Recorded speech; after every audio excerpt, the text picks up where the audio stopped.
여러분 반갑습니다. 24시 스택업 채널의 황호준입니다. 오늘 이제 파도 주가의 흐름에 대해서 얘기를 해볼 건데, 이 파도 영상으로 이제 찍고 있긴 한데, 삼성전자, SK하이닉스 그 외에 이제 반도체 종목을 보유하신 분들도 보시면은 상당히 얼추 들어맞을 것 같습니다. 전체적으로 지금 반도체 종목들이 하락을 하고 있는 이유가 이건데, 일단은 증시를 볼게요. 일단은 주말 사이, 다시 말해서 금요일날 미국 증시에서 어떤 일이 있었는지가 가장 중요한 임팩트가 있습니다. 여기 보시면은 해외 증시란을 볼 수가 있어요. 키움증권 기준으로 해서 0200, 200번을 이제 여기다가 검색을 하게 되면 이 창이 나오거든요. 이 시장을 종합해주는 그 창이 하나가 있어요. 여기 확인하게 되면은 필라델피아 반도체 지수라고 이거 필반이라고 써 있거든요. 이 필라델피아에 상장되어 있는 반도체 지수들 이거 묶어서 일단 그냥 필라델피아 반도체 지수라고 보통 표현합니다. 우리나라로 치면 이제 뭐 삼성전자, SK하이닉스, 뭐 한미반도체, 이수페타시스 뭐 이러한 반도체 기업들 많잖아요.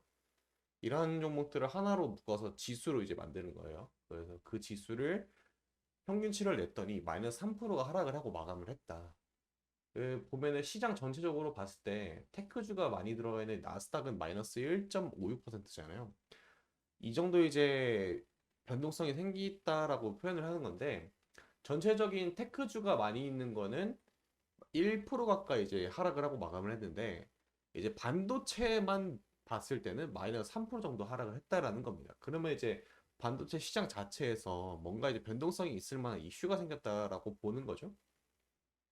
근데 사실 제 개인적으로 보았을 때 주말간에 제가 놓친 부분이 있을 수도 있겠지만은 제 주관적으로 봤을 때는 반도체 쪽 뉴스에서는 뭔가 이제 이 시세 자체에 영향을 줄 만한 이벤트는 없었다고 확인을 하고 있습니다.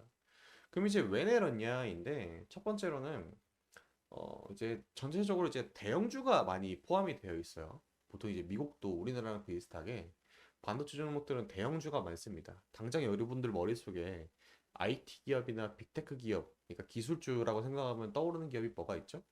애플, 엔비디아, 암드, 뭐그 외의 기업들도 많이 있겠죠. 그런 기업들이 이제 대부분 다 포함이 되는 게 반도체라는 이 큰 범주 안에 포함이 되기 때문에 유독 이제 반도체 쪽이 하락이 좀 눈에 띄었던 거고 그 다음으로 이제 중국발 이슈가 있겠죠. 뭐 애플이 시가총액을 가장 많이 차지하고 있습니다. 미국 주식 중에서. 근데 이제 중국의 국영 기업들 포함해가지고 아이폰 쓰지 말라고 했었대요. 근데 이제 뭐 국영 기업들도 워낙 이제 인구가 많은 나라이기 때문에 그 숫자만 해도 상당히 많은 숫자긴 하지만은 개인들이 소비하는 것까지 못 막았죠. 그렇기 때문에 그것 단발성 이슈라고 저는 체크를 하고 있습니다. 그 다음으로 이제 주식의 흐름을 좀 잡고 있는 거는 유가가 계속 상승을 하고 있어요. 여기 보시면은 제가 89.84달러 이제 찍어놨는데 이게 엊그저께? 그러니까 정확히 이제 금요일 날쯤 제가 이거 찍어놓은 거거든요. 이때 올라가기 시작할 때쯤 제가 찍어놓고 나중에 이제 월요일 날 켜보면 얼마나 올랐을까 확인을 하려고 찍어놓은 거였는데 90달러를 넘겼습니다. 우리가 이제 체감할 수 있는 유가는 우리나라 정부에서 이제 유가를 어느 정도 딜레이를 시켜놓고 이제 반영을 시켜요. 그렇기 때문에 우리 기름값이 많이 올라간 상황인 거는 알고 있는데 생각보다 많이 체감은 이 올라간 수치에 비해서는 크게 막 오진 않습니다. 워낙 이제 기름값이 비쌌으니까. 아무튼 이 유가가 계속해서 올라가고 있는데 이 원인은 여러분도 잘 알듯이 이제 감산이라든지 뭐 증산이라든지 대내적인 이슈가 많이 있는데 오늘날 와서는 이 유가라는 게 상당히 전략적인 포인트가 많이 되었어요. 뭐 내가 원하는 내용이 있으면은 이 산유국들끼리 이 기름량을 많이 생산하고 적게 함으로써 이제 가격을 변동을 시켜서 여기에 파생된 상품들이 너무나 많고 현재 와서는 21세기엔 필요한 제품이잖아요. 그렇기 때문에 아마 이 부분을 많이 전략적 자원으로 쓰고 있는 것 같은데 이게 올라가게 되면 인플레이션을 잡기 위한 미국의 연방준비제도가 이 유가를 상당히 예민하게 반응을 한단 말이죠. 그렇기 때문에 앞으로 금리를 더 올릴 수도 있겠다라는 겁니다. 쉽게 생각해서 이 금리가 올라가게 되면 왜 여러분들의 주식 가치가 떨어지느냐? 큰 틀로 봤을 땐 떨어지는데 그게 왜 그러냐면요. 예를 들어서 여러분들이 지금 투자를 하고 있는데 리스크를 안고 달려가는 거잖아요. 그런데 금리가 올라가게 되면은 이 은행에다 돈을 맡겨놓는 걸 금리라고 보통 표현을 하잖아요. 예를 들어서 돈을 넣어놨는데 지금 미국 그 기준금리가 예를 들어서 5%가 넘어가고 있는 상황이잖아요. 그럼 내가 그냥 넣어놓기만 해도 5%의 수익금이 안정적으로 원금이 보장된 상태에서 넣는 거예요. 쉽게 생각해서 100만 원으로 5% 넣는 거라고 하면은 사실 뭐 크게 이득되지가 않거든요. 연 5%이기 때문에. 그런데 이 금액이 엄청 크신 분들이 있을 거예요. 100억대, 1000억대 자산가 분들이 넣어놓게 되면은 이거 무시 못하는 거거든요. 그분들은 만약에 투자를 1000억 원으로 하게 되면은 이 현물 시장에서 받아들일 수 있는 물량도 몇 없고 매도를 할 때도 상당히 많이 밀리기 때문에 은행에다 돈을 넣는다라는 개념 자체가 어느 이분들한테는 이제 상당히 매력적인 포인트가 된다는 거죠. 원금이 보장이 되니까. 그러한 큰 쌈짓돈이 들어와야 우리 주식시장도 타오르게 되는데 그런 이 유입세가 없으니까 이게 상당히 리스크가 있다고 봐요. 그래서 이제 반도체 종목들은 이러한 리스크들 때문에 좀 어느 정도 하락을 했다라는 겁니다. 그리고 이제 파도 오늘 좀 재밌는 포인트가 나왔죠. 이제부터 진검승부라고 좀 보는데 제가 항상 4만 원대 지지 라인이 가장 강하다라고 했는데 오늘 좀 무너졌어요. 이 말은 여러 가지 의미로 해석이 되는데 가장 큰 거는 반도체에 투자를 했던 투심들이 상당히 많이 죽었다라는 겁니다. 그러면 이제 그 투심들이 아예 그냥 이 주식판을 접고 떠났느냐, 손절을 하고 떠났느냐, 아니면 익절을 하고 떠났느냐 이게 아니라요. 오늘 올라간 종목들 다 보게 되면 대부분 다 최근에 이 강한 흐름을 보여줬던 종목들입니다. 그렇게 아닌 종목이 없어요. 네, 최근에 이제 바닥권에서 거래량이 동반해서 상승을 했거나 아니면은 바닥에서 그냥 한번 피레침 쏘고 내려오는 그런 종목들이 많았습니다. 여기 지금 포함되어 있는 기업들 KTCS, KTIS 뭐 이런 종목들 보게 되면은 대부분 이제 AI, 보안, 뭐 인터넷, 뭐 5G 관련된 그런 테마성을 띠고 있는 종목들이 많아요. 예를 들어서 파도를 우리가 제가 이제 최초에 상장했던 날 이후부터 이제 가격을 조금 많이 생각을 하셔야 된다라고 말씀을 드렸잖아요. 신규 매수하신 분들은 대개 대부분 지금 아마 손실 구간이실 겁니다. 왜냐면은 매수할 수 있는 기회가 보통 이 꼬리 달고 있는 날 있죠. 이날 물리시는 분들이 많이 있어요. 그럼 대부분의 투자자분들은 이 4만 원 위에서 매수를 했다라는 그거에 대한 반증이기도 하거든요. 그럼 내가 이제 손실이 나고 있는 상황에서 수익이 나시는 분들은 이게 지금 어느 정도 빠져도 크게 뭐 상관이 없으십니다.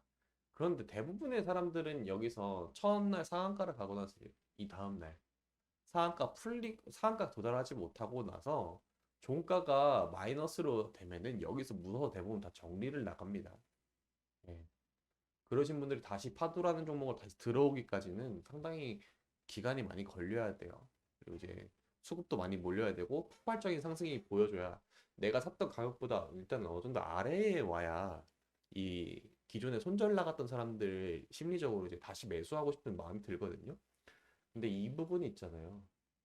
겸손하게 이제 그냥 4만 원, 1,000원 이상부터는 이제 매수가 안 들어간다고 보면 돼요. 그럼 언제 이제 다시 바닥권에서 매수가 나오느냐라고 보면은 다음번 지지 라인을 여기로 잡아야겠죠? 3만 5천 원. 이 부분을 이제 지지 라인으로 잡고 달려가야 된다라는 건데 여기까지 밀릴 가능성도 어느 정도 있겠다라고 보고 있습니다. 일단 첫 번째 왜 오늘 같은 이 하락이 연속으로 계속 나오느냐? 주도주였던 종목들이 대부분 힘을 못 쓰고 있어요. 실제로 이제 AI 관련해 가지고 SK 하이닉스가 호재가 나왔거든요.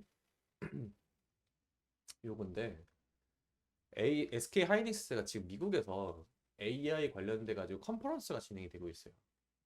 예. 영국 마케팅 기업이 이제 주최하는 행사인데 여기에 이제 많은 기업들이 참가를 합니다. 여기서 이제 AI 관련돼 가지고 차세대 기술 이제 SK 하이닉스가 발표를 했어요.